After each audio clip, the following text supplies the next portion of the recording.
All right, y'all, so welcome back. Third and final video of getting your sphere of influence compiled, right? So the first video we went through, talked about the different categories, how to get people in there. Second video, how to revive it, how to get those past clients and those past friends actually in a cohesive environment where they're sending you business. And this last one is, what happens when we get new people? What happens when I meet somebody? Let's say I'm going to the grocery store, right? We all know that we live in a fluid business. And one of my big things I like to teach agents is we have a lifestyle business.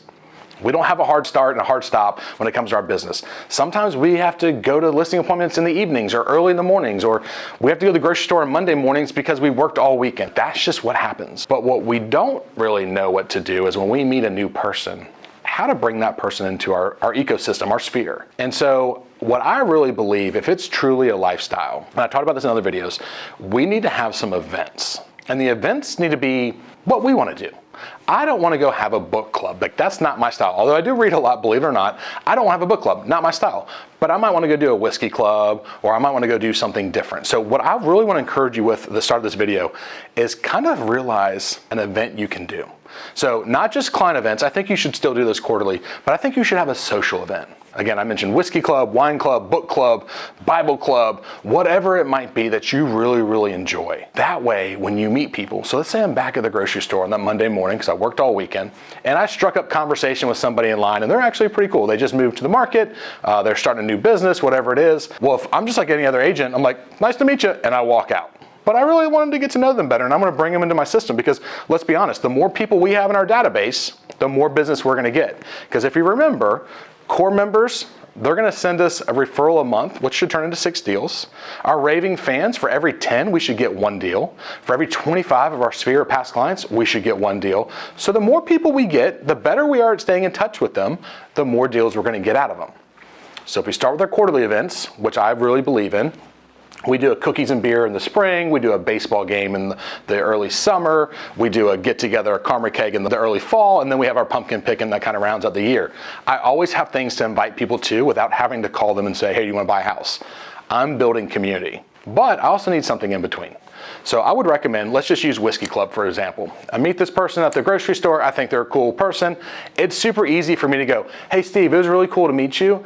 I tell you what, man, I've got this thing that we do. It's kind of a put on like Whiskey Club. We do it ourselves, but it's a bunch of cool guys. We get together once a month and we just kind of hang out, try different whiskeys and just have fellowship.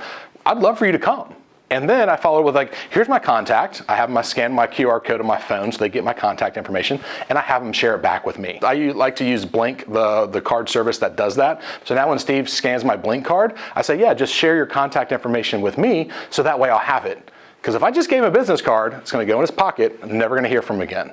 But now I have his contact. Steve may not come to my whiskey club, that's okay. But I got his contact and I've got follow-up. I can invite him to the next event. Or maybe Steve comes. And when Steve comes to my event, whether it's that or a quarterly event, guess what?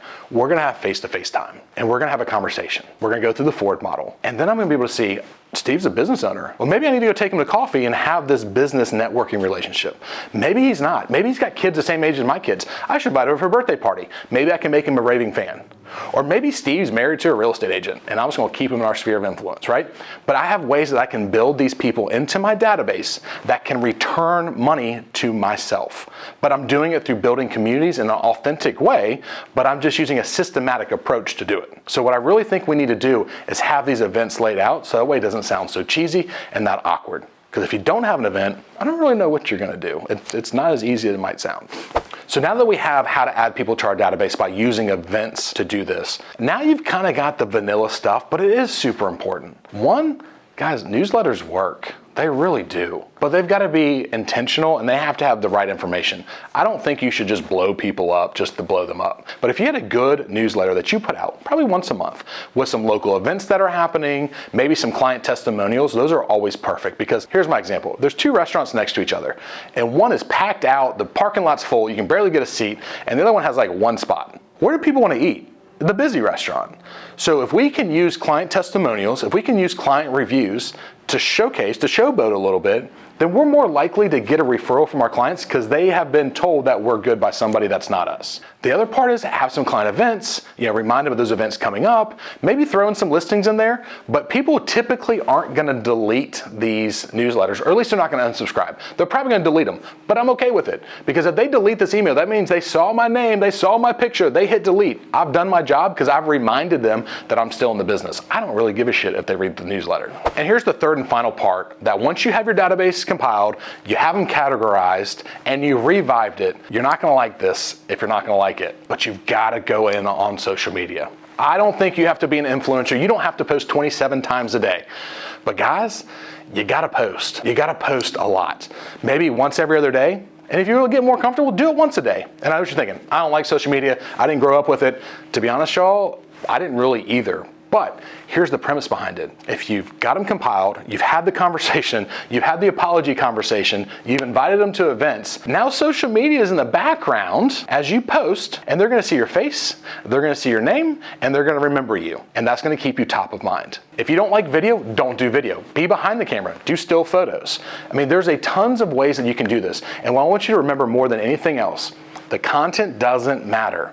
They may not actually sit there and watch the reel that you created or the video you created. That's okay, but they're gonna see you, they're gonna see a house, they're gonna see your name, and it's going to reaffirm them that you're still in the business. So that is how you keep your database coming back to you.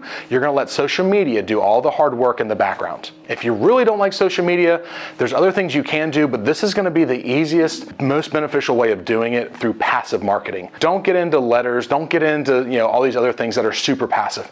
Do these things that are gonna have the biggest reach for the fewest dollars possible. So after you've got your database combined, after you've got it revived, now you know how new people come in, how to add them to your database, and then finally, you're gonna need to have this automation system on the back through your social media to make sure that you're always top of mind. And I think if you follow these 3 videos pretty closely, you're gonna find that your database is gonna be very robust. And I always like to use examples. I used to watch all those dumb shows on Discovery like Gold Rush, right? And you ever watch those? Like, they're moving millions and millions of cubic yards of dirt. And at the end of the season, they have like a jar of gold, and it's super valuable.